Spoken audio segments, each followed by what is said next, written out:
बिल्कुल, तो वैभव को आप सुन रहे थे। इस वक्त हमारे साथ एक बड़ी टीम मौजूद है। मृदुल मीनाक्षी स्टूडियो में हमारे साथ जुड़े हैं, इसके साथ लोमस, मोनिका, विवेक ग्राउंड से हमारे साथ बने। लेकिन उससे पहले शुरुआत करते हैं बड़ी खबर के साथ। आपको बता दें, उमेश पाल के परिवार से यूपी के डिप्टी सीएम केशव प्रसाद मौर्य ने मुलाकात की। प्रयागराज में उमेश पाल के घर जाकर मुलाकात की और कहा कि उमेश पाल के परिवार के हम साथ खड़े हैं।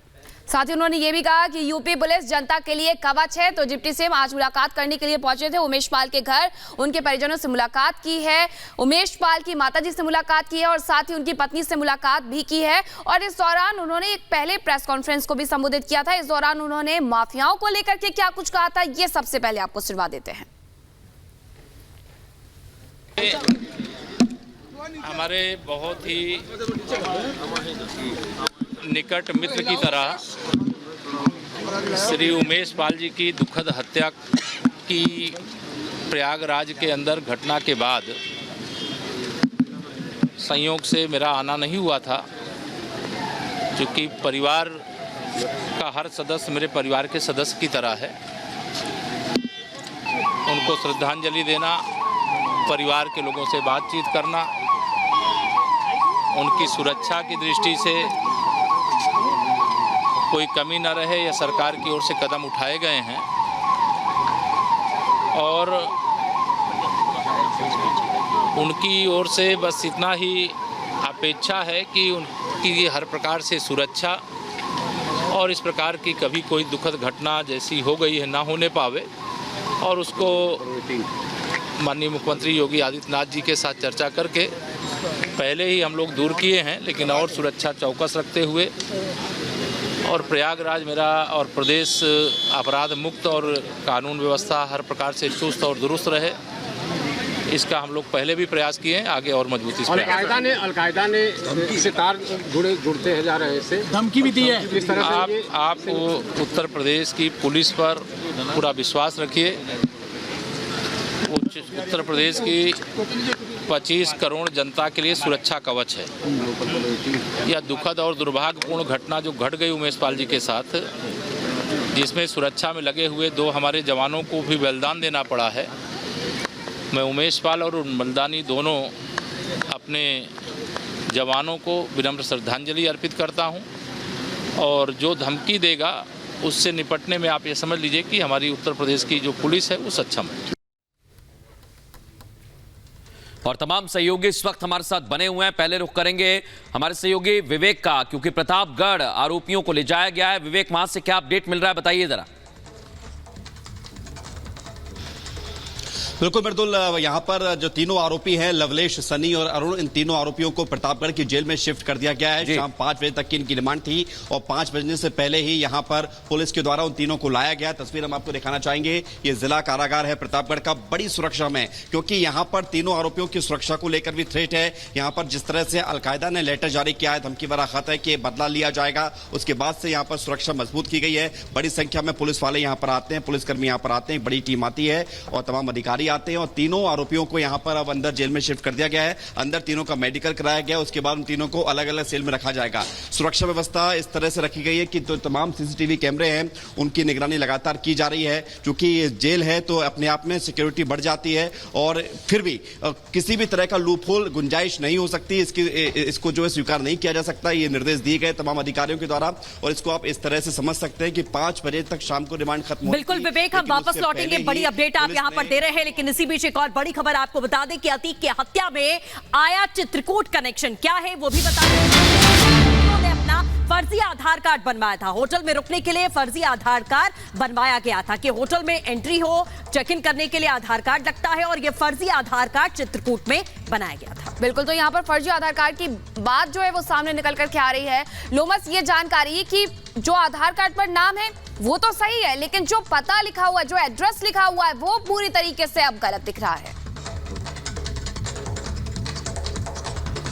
बिल्कुल मैं आपको बता दूं कि जिस तरीके से अतीक अहमद और अशरफ की हत्या की गई थी, हत्या करने वाले ये 3 शख्स जो कि अब पुलिस की गिरफ्त में है। इन्होंने जब होटल प्रयागराज पहुंचे और प्रयागराज में इन्होंने अपने ठहरने के लिए होटल लिया, तो होटल में इन्होंने अपनी आईडी दी, आईडी में आधार कार्ड दिया, आधार कार्ड ऐसा जिसमें एड्रेस चित्रकूट का था, केवल नाम इनका था लेकिन जो एड्रेस था वो चित्रकूट था। तीनों के एड्रेस उसमें चित्रकूट के दिए हुए गए थे।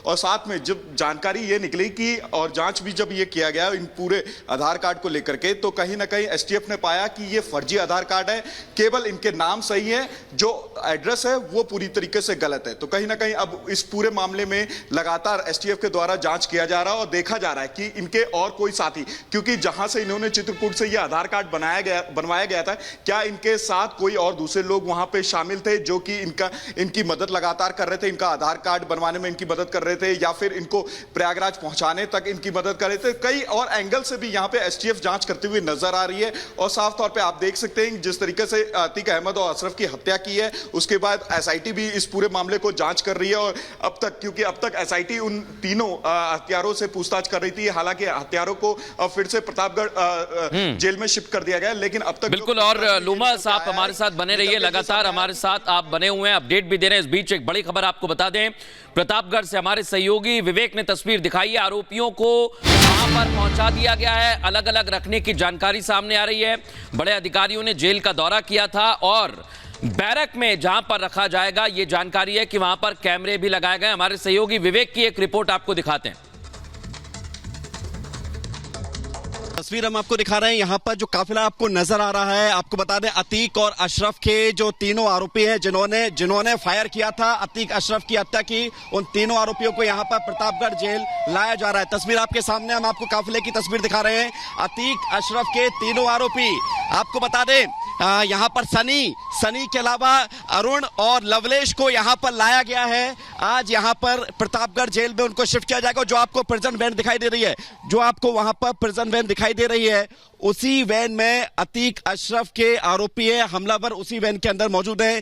तमाम बड़े लाव लश्कर के साथ यहाँ पर अतीक अशरफ के आरोपियों को प्रतापगढ़ जेल में लाया गया। तस्वीर आपके सामने हम दिखा रहे हैं, इसी वैन में यहाँ पर लाया गया है। और आप देखिए, ये गाड़ी जिसमें अतीक अशरफ के आरोपी हैं, इसके अलावा एक गाड़ी और है। तस्वीर हम आपको दिखा रहे हैं प्रतापगढ़ जेल के बाहर की तस्वीर, जहां पर काफिले को यहां पर लाया गया है अतीक अशरफ के जो आरोपी हैं। अभिषेक, एक तस्वीर और दिखाई अभिषेक, ये तस्वीर आप देखिए, ये भी एक प्रिजन वैन है जिसमें आरोपी लाए गए हैं प्रतापगढ़ जेल में। तस्वीर आपके सामने हम रख रहे हैं। यहाँ पर प्रयागराज से बड़ा काफिला पहुंचा है, सुरक्षा के दृष्टिकोण से यहाँ पर टीम पहुंची हुई है। और तस्वीर आपके सामने, और यहाँ पर आप देखिए कि अभी जो है तीनों आरोपियों को यहाँ पर लाया गया है। आपके सामने तस्वीर हम रख रहे हैं प्रतापगढ़ जेल की, ये तस्वीर जहाँ पर तीनों को लाया गया है।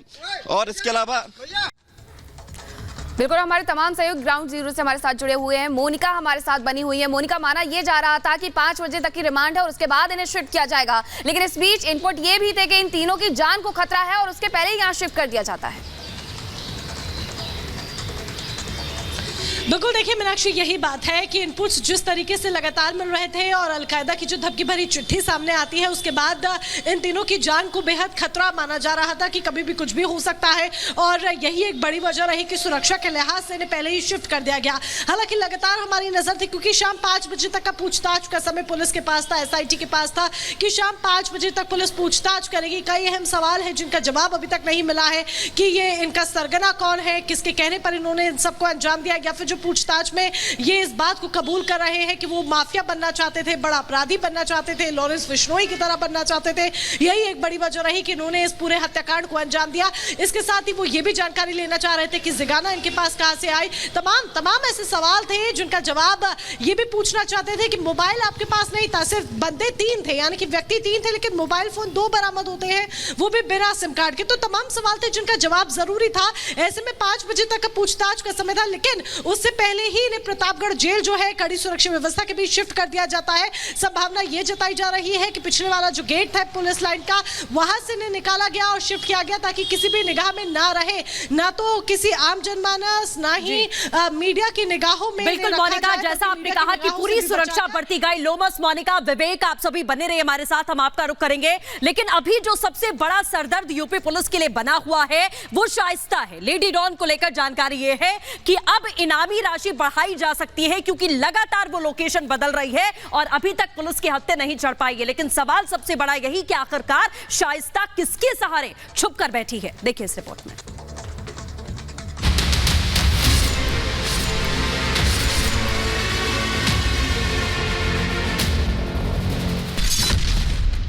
माफिया डॉन अतीक अहमद की पत्नी शाइस्ता परवीन वो नाम है जिसने इस समय उत्तर प्रदेश की पुलिस को परेशान कर रखा है। पुलिस और एजेंसियां शाइस्ता को पकड़ने के लिए अपना पूरा दम लगा रही हैं, लेकिन अब तक शाइस्ता पुलिस के हत्थे नहीं चढ़ पाई है। शाइस्ता को लेकर चर्चाओं का बाजार गर्म है, लेकिन इस बीच सवाल ये उठता है कि आखिर शाइस्ता कहां छिपी है। क्या शाइस्ता, परवीन और गुड्डू मुस्लिम एक साथ हैं? आखिर पुलिस की नजरों से लेडी डॉन और बमबाज कैसे बचे हुए हैं?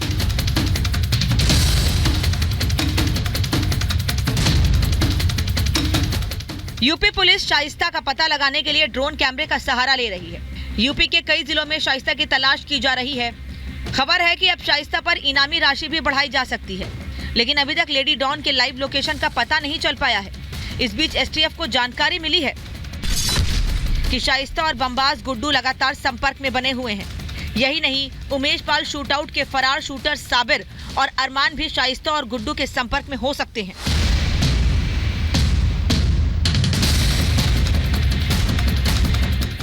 उमेश पाल हत्याकांड के बाद यूपी एसटीएफ ने ताबड़तोड़ एक्शन लेते हुए असद और गुलाम का लोकेशन ट्रेस कर उन्हें ढेर कर दिया था।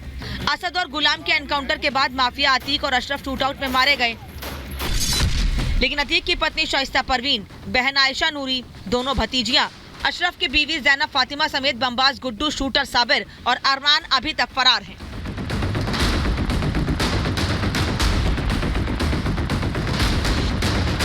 जो एसटीएफ की टीम अतीक के बेटे असद और शूटर गुलाम को ढूंढ निकाल सकती है, उसके लिए शाइस्ता और बचे बाकी शूटर्स को पकड़ना इतना मुश्किल कैसे हो गया, ये बात किसी को हजम नहीं हो रही।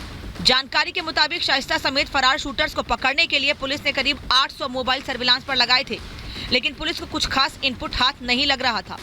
ऐसे में अब पुलिस को पता चला है कि कोई भी आरोपी मोबाइल का इस्तेमाल नहीं कर रहा है। सब के सब किसी हाईटेक ऐप से बात कर रहे हैं और वे इसी ऐप के जरिए एक दूसरे से संपर्क साध रहे हैं, ताकि पुलिस उनकी लोकेशन ट्रेस नहीं कर पाए और ना ही उनके बीच की बात लीक हो पाए। हालांकि शाइस्ता और गुड्डू के सरेंडर की बातों ने भी खूब जोर पकड़ा हुआ है, लेकिन इस बात में कितना दम है ये कह पाना मुश्किल है। बहरहाल अब देखना यह होगा कि आखिर उमेश के हत्यारे कब तक पुलिस और एसटीएफ की पकड़ से दूर रह पाते हैं। Bureau report, Republic Bharat.